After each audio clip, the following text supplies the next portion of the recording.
Okay. Naubos na yung background ko. Nandun na sa home office. Anyway, Coach Dave here. So, isang vlog ulit tayo, no?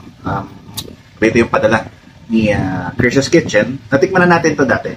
But for now, no? Medyo sasagutin natin yung pwede ba to dito. Yun na yung ano natin moving forward sa mga patikim ni Krisha's Kitchen. So, what I have here is yung paborito kong tiramisu.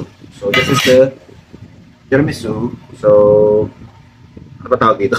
Tiramisu. Tama ba? Tiramisu. Oo. Baka kasi meron pa siya ibang tawag.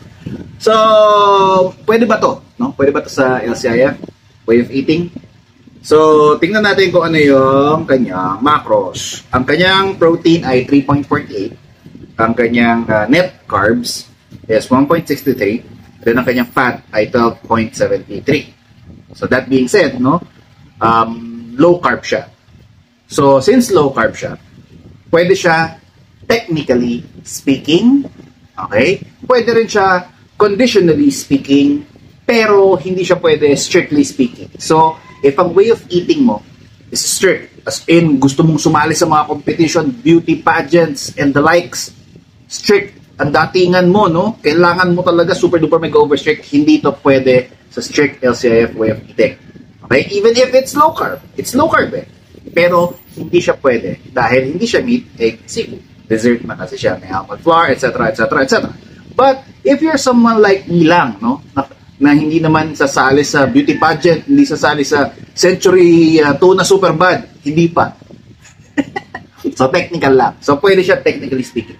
And then of course, ang pinaka-loose, pinaka-putyo-putyo na way of eating ng LCIF is conditionally. Pwede siya conditionally. Okay? So, ito ay makakatulong sa inyo kung gusto nyo nang pumayat this 2025. Okay? So, tingnan natin. Kunwari, hindi ko pa natitikman. Pero favorite ko to. Favorite ko to eh.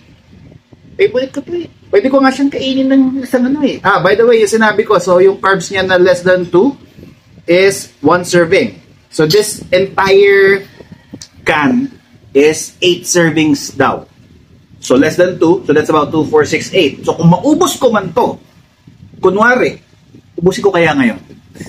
Pasok pa rin siya. No? So, yeah. Parang nakikita ko, naglalaway na si Benedict sa harap eh. Okay. Okay. Siyempre, masarap.